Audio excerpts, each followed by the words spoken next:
Abra sua Bíblia no Evangelho de Mateus, capítulo 25. Nós vamos ver do verso 31 em diante.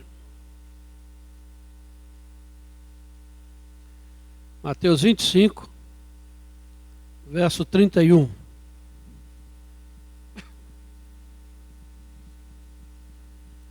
Diz assim a palavra de Deus: Quando vier o Filho do Homem na sua majestade, e todos os anjos com ele, então se assentará no trono da sua glória, e todas as nações serão reunidas em sua presença, e ele separará uns dos outros, como o pastor separa os cabritos das ovelhas, e porá as ovelhas à sua direita, mas os cabritos à esquerda. Então dirá o rei aos que estiverem à sua direita: Vinde, benditos de meu Pai, entrai na posse do reino que vos está preparado desde a fundação do mundo. Porque tive fome e me deste de comer, tive sede e me deste de beber, era forasteiro e me hospedastes, estava nu e me vestistes, enfermo e me visitastes, preso e fostes ver-me. Então perguntarão os justos: Senhor, quando foi que te vimos com fome e te demos de comer, ou com sede e te demos de beber? Quando te vimos forasteiro e te hospedamos, ou nu e te vestimos? E quando te vimos enfermos e preso e te fomos visitar? O rei respondendo lhes dirá: Em verdade vos afirmo, que sempre que o fizestes a um destes meus pequeninos irmãos, a mim o fizestes. Então o rei dirá também aos que estiverem à sua esquerda: Apartai-vos de mim, malditos, para o fogo eterno, preparado para o diabo e seus anjos. Porque tive fome e não me deste de comer, tive sede e não me deste de beber. Sendo forasteiro, não me hospedastes, estando nu, não me vestistes, achando-me enfermo e preso, não fostes ver-me. E eles lhe perguntarão: Senhor, quando foi que te vimos com fome, com sede, forasteiro, nu, enfermo ou preso e não te assistimos? Então lhe responderás: Em verdade vos digo que sempre que o deixaste de fazer a um destes mais pequeninos, a mim o deixaste de fazer. Irão estes para o castigo eterno, porém os justos para a vida eterna. Amém.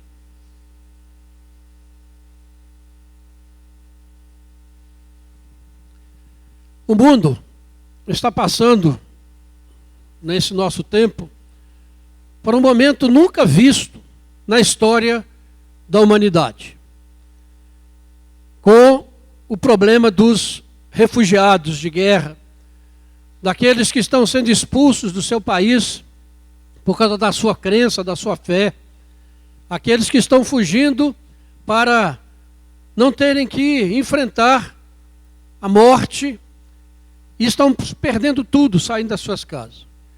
Eu quero ler aqui uma reportagem do jornal o Globo, foi publicado na sexta-feira, dizendo o seguinte: Mundo em guerra causa a maior crise de refugiados já vista.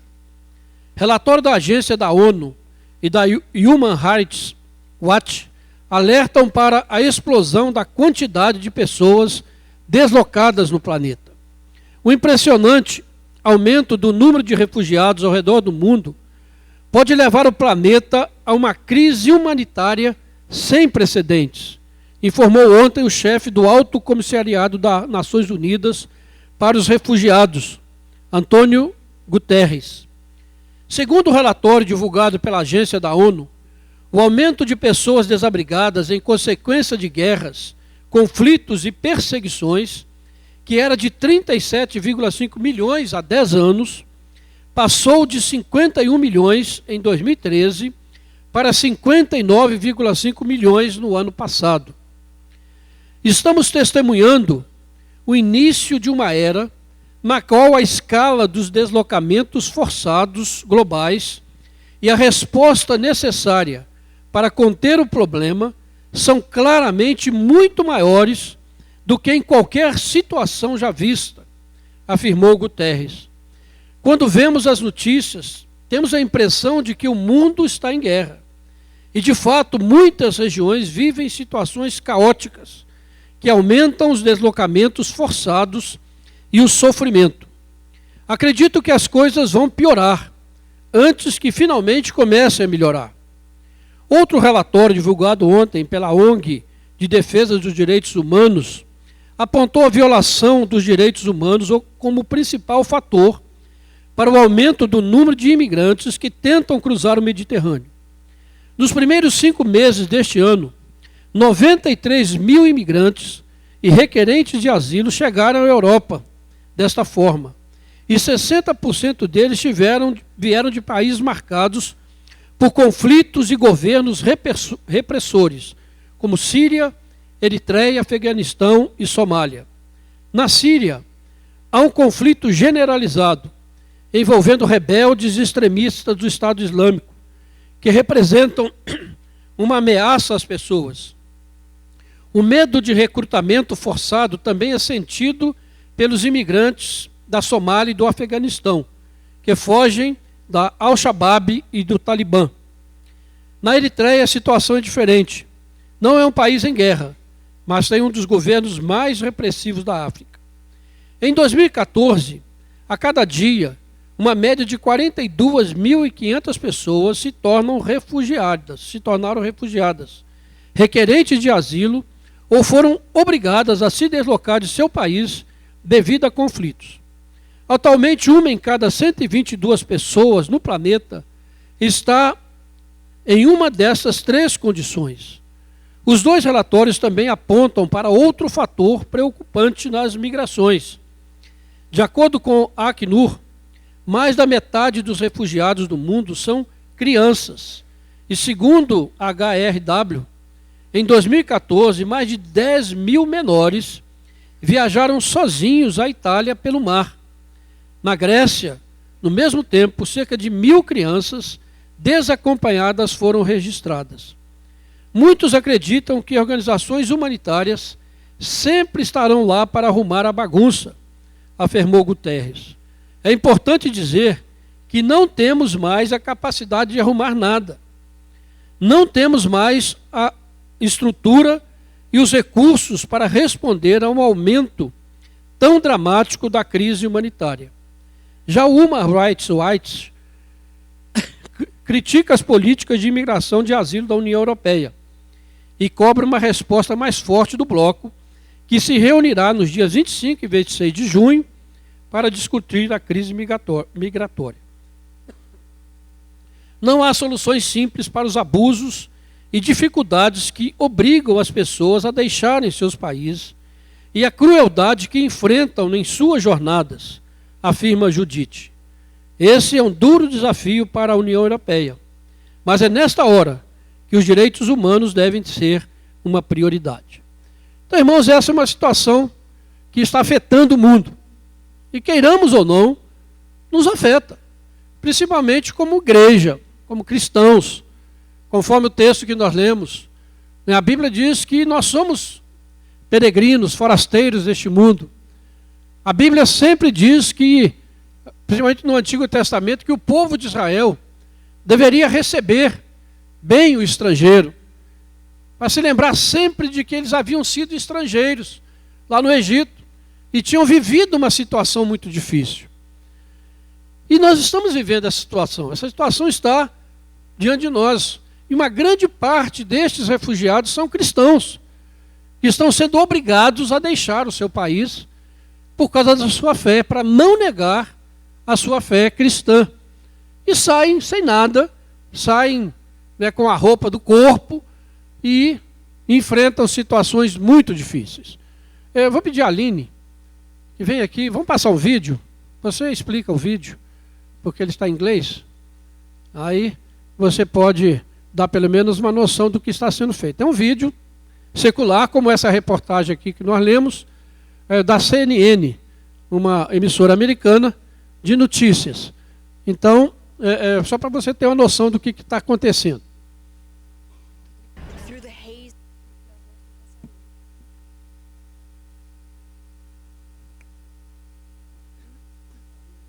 Through the haze of the heat, a glimpse of a few of those who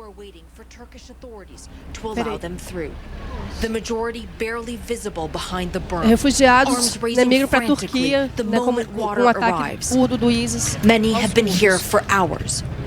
Eles estão ali há dias tentando ultrapassar a fronteira. Então, pela névoa, raramente se vê eles levantando os braços ali com um pouco de água que eles jogaram, porque eles estão há dias sem comer, sem água, nem nada ali. Então, alguns quando abrem os portões, alguns conseguem atravessar. Você vê que eles estão carregando tudo que eles têm. Alguns carregam a família. Aí eles estão ali, ó. Ela está tentando entrevistá-los.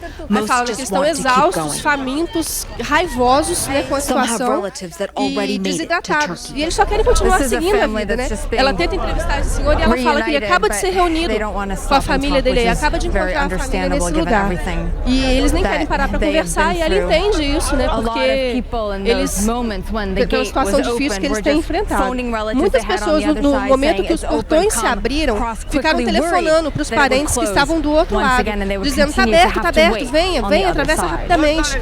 Preocupados que os portões iam se fechar de novo. Mais uma vez, eles terão que continuar esperando do outro lado da fronteira. O Estado Islâmico controla o lado sírio. E tem algumas cidades próximas que ficam ao redor que também estão sob o controle do Estado Islâmico. E sob a mira do Estado Islâmico agora estão os curdos, né, que é principalmente esse pessoal que está tentando ultrapassar a fronteira síria para o lado turco. E a maioria, ele fala que esse é um cidadão comum, e ele fala: olha, a gente vai obedecer o governo, a gente quer obedecer quem estiver no poder, nós apenas obedecemos, nós não temos nada a ver com esse conflito, mas nós temos que sair por causa dos confrontos, nós estamos sendo atingidos por isso. E muitos escolheram ceder às regras do ISIS, do Estado Islâmico, ao invés de perder tudo que tem na vida. Mas essa é uma escolha que eles não podem mais fazer. Deu para entender? Falou rápido toda a vida, quase que eu não entendo. Mas o fato é que você está vendo ali, né, aquela situação e a situação que está vendo. Tem um gráfico também, Nassai, pode passar aí, Mateus. Esse aí está dizendo o número do flagelo. A maioria dos refugiados são de apenas 4 países: Síria, Afeganistão, Eritreia e Somália. Pode passar. A maioria são da Síria. 31% dos refugiados são da Síria, 12% da Eritreia, do Afeganistão 11%, da Somália 6%. E a fuga do horror, né? Número de deslocamento por ano ali, ó.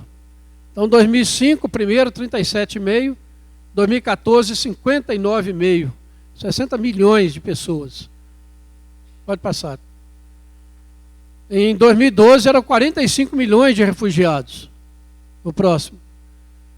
Em 2014, são 60 milhões de refugiados, principalmente da Síria. E a situação está muito complicada ali naquele país. Mas, acabou. São esses, né? Aí um campo de refugiados, onde que nós vimos ali, né? Próximo da fronteira da Turquia. E aumenta o refugiados sírios no Brasil. Nos últimos 2 anos, o Brasil se tornou lar de quase 2.000 refugiados sírios. São mais de 7.289 de 81 nacionalidades. A maioria são sírios. Então, a situação do Brasil. Então, irmãos, por que nós estamos colocando isso para a igreja? É uma situação real e eu creio que nós, como cristãos, não podemos ficar indiferentes. Existe uma missão que é fundada por um pastor presbiteriano, chamado Mais, e na cidade de Vila Velha, no Espírito Santo, que tem recebido refugiados sírios. E tem dado abrigo, e tem procurado igrejas que possam acolher algumas dessas famílias. Então ele já tem contato com a Polícia Federal, com a questão da ONU. Quando é cristão e vem para o Brasil, eles já encaminham para essa missão, para que ali eles sejam abrigados. Então lá em Vila Velha, eles têm lá um alojamento, onde que essas pessoas ficam. O pastor Jefferson esteve lá o ano passado, em novembro, conheceu lá a missão. E há uma necessidade, uma demanda para se receber essas pessoas, para dar abrigo e dar a eles uma condição de reiniciar a sua vida. Porque realmente a situação é muito difícil, como vocês viram, fogem sem nada, deixando tudo para trás, e eles precisam ser recebidos. E o Conselho da Igreja, reunido na semana passada, resolveu então que a nossa igreja irá receber uma família dessas. E nós vamos fazer isso, já entramos em contato com a missão, já estamos então fazendo esse contato com eles. Eles mudaram um pouquinho a estratégia, porque estavam recebendo muita gente e eles não estavam com condição de abrigá-los. Então agora eles vão receber à medida que tiverem como encaminhar. Então, a quarta igreja aqui em Juiz de Fora já recebeu uma família.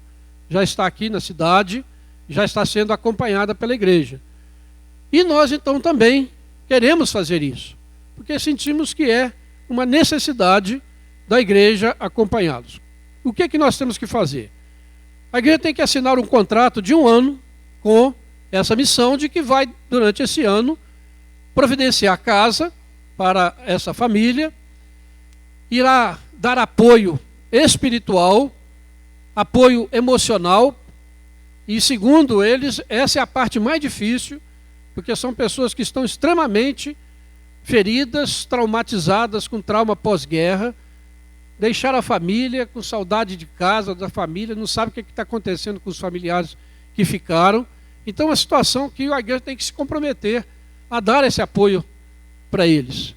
E um apoio da casa e uma ajuda, né, mensal, de cestas ou de um determinado valor, para eles se manterem e providenciar a aula de português, para que eles possam então entender a língua e assim buscarem emprego, buscarem meios para subsistirem.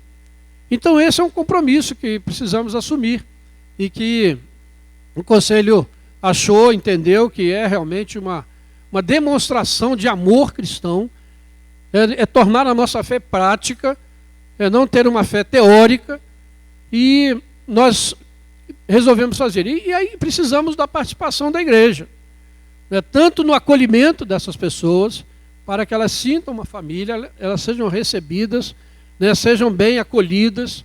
Precisamos do apoio, da contribuição da igreja, para que tenhamos recursos para levar em frente esse projeto. E, quem sabe, né, Deus tem outros propósitos. Né, Deus tem mandado as nações até o Brasil. Né, o Brasil, segundo as estatísticas, é um país que recebe muito refugiado. É muito fácil eles receberem e, logo que eles chegam no Brasil, eles são encaminhados para essa missão. Essa missão providencia documentação para eles e dá a eles, né, o título de refugiados, e eles entram no Brasil. Mas daí para frente, eles não têm assistência nenhuma, cada um tem que se virar. A gente tem um caso no país também, que é muito sério, dos haitianos, que chegam no Brasil lá pelo Acre, e depois vão para São Paulo, e lá tem algumas igrejas que estão recebendo esses refugiados lá do Haiti também, para tentar minorar essa crise. E a gente vê que é uma situação, são milhões e milhões de pessoas, crianças, que perdem os seus pais. Você viu ali um pai, né, recebendo a família, a mãe com 3 filhos, né, você imagina o desespero dessas famílias. Então, irmãos, é uma situação que a gente precisa orar, né, pedindo que Deus tenha misericórdia. A gente tem visto aqueles que vão lá para a Europa e morrem naquela travessia. Então, é um desafio hoje para o povo de Deus, para a igreja do Senhor. E nós queremos, né, não ficar omissos nessa situação, mas queremos realmente participar e demonstrar o amor cristão, e queremos que você, como igreja, né, também vista essa camisa. Aqui tem uma expressão aqui de calçar o sapato do refugiado, né? O Brasil, aliás, hoje é o dia do imigrante, não é isso, Aline? Né? É comemorado no Brasil o dia do imigrante. Nosso país foi feito por imigrantes, né? Quantos de nós aqui somos descendentes de imigrantes? Né? Que os pais, os antepassados vieram de algum país para o Brasil. Creio que muitos de nós, né? E italianos, alemães, sírios, né? Vamos levantar a mão aqui, quantos são? Quem tem descendência aí, ó, ascendência, ó, é muita gente. Então nós somos fruto disso, né? Um dia alguém foi refugiado aqui no Brasil, né? Então a igreja precisa fazer isso, né? E vamos levar em frente o projeto. Agora estamos aguardando o contato da missão, né? O pastor Jeff está encarregado de fazer esse contato. Quer dizer alguma coisa do contato?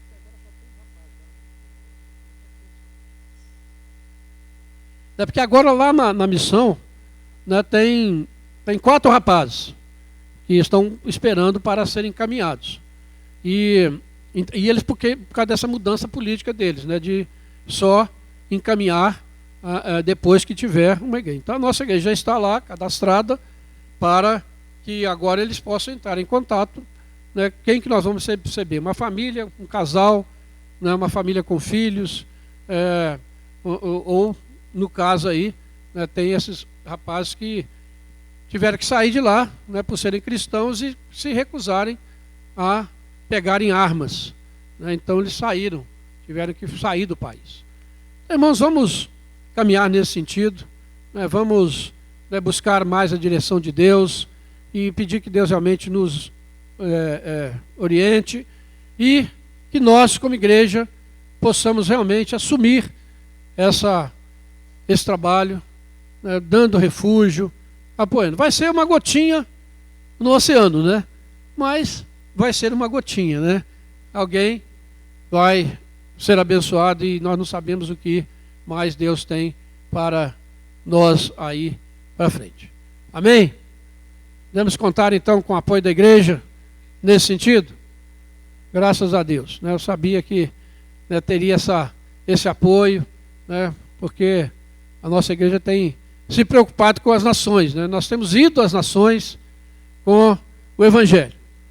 Deus tem nos proporcionado agora esse privilégio de receber aqui também pessoas que, quem sabe, depois também poderão, né, voltar para seus países, suas nações, levando também esse Evangelho e levando, né, o carinho, o amor recebido aqui no nosso meio. Deus, então, nos abençoe, que nós possamos desenvolver isto e nós vamos mantendo a igreja informada à medida que a coisa for caminhando, para que a gente esteja se preparando para receber esses irmãos que estão vivendo nessa situação muito complicada. Que Deus nos abençoe nesse novo desafio lançado aí para a nossa igreja. Amém. Vamos nos colocar de pé, vamos orar e vamos depois para o nosso estudo da escola.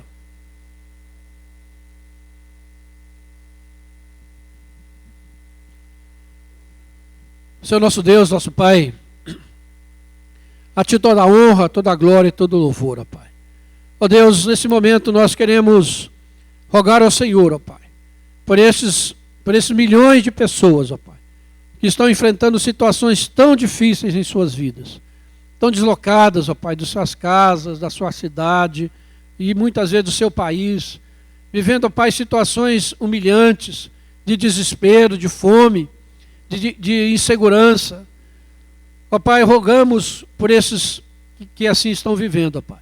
Rogamos por aqueles que são irmãos da fé, ó Pai, que estão também sofrendo perseguições por essa causa, Pai. Ó Deus, que o Senhor também esteja sustentando, consolando, ó Pai. Esteja abrindo portas, ó Pai. Como estamos fazendo aqui agora. Que essa porta, ó Pai, que está sendo aberta, possa, ó Deus, ser um alívio para muitas vidas, ó Pai. Ó Deus, que o Senhor possa usar a nossa igreja nesse trabalho, ó Pai, de acolher aqueles que estão vivendo nessa situação tão degradante, ó Pai. Ó Deus, e tem misericórdia desse mundo, Pai, dos governantes deste mundo, da situação deste mundo. Sabemos, ó Pai, que essas coisas iriam acontecer, segundo a Tua palavra. Mas nós continuamos, ó Pai, clamando pela Tua misericórdia. Que o Senhor realmente tenha misericórdia de nós, ó Pai, como igreja, como nação, como país, porque nós como país nunca enfrentamos uma situação assim. E às vezes, ó Pai, tudo isso parece muito distante da nossa realidade. Mas, ó Pai, que aqueles que estão buscando refúgio em nossa nação possam encontrar aqui, ó Deus, amor, carinho, e possam encontrar, acima de tudo, uma esperança para a sua vida na pessoa de Jesus Cristo, ó Pai. Ó Deus, abençoe nossa igreja nessa caminhada, Pai. Abençoe o teu povo, Pai, para que sejamos sempre abertos e possamos sempre demonstrar o teu amor àqueles que estão mais carentes e necessitados. Oramos, ó Pai, com gratidão, em nome de Jesus. Amém. E que a graça maravilhosa do Senhor Jesus, o amor infinito de Deus, o nosso Pai, comunhão, a consolação e o poder do Espírito Santo repouse sobre vós, amados irmãos, e sobre toda a igreja de Deus, espalhada em toda a face da terra, agora e para sempre. Amém. Deus abençoe.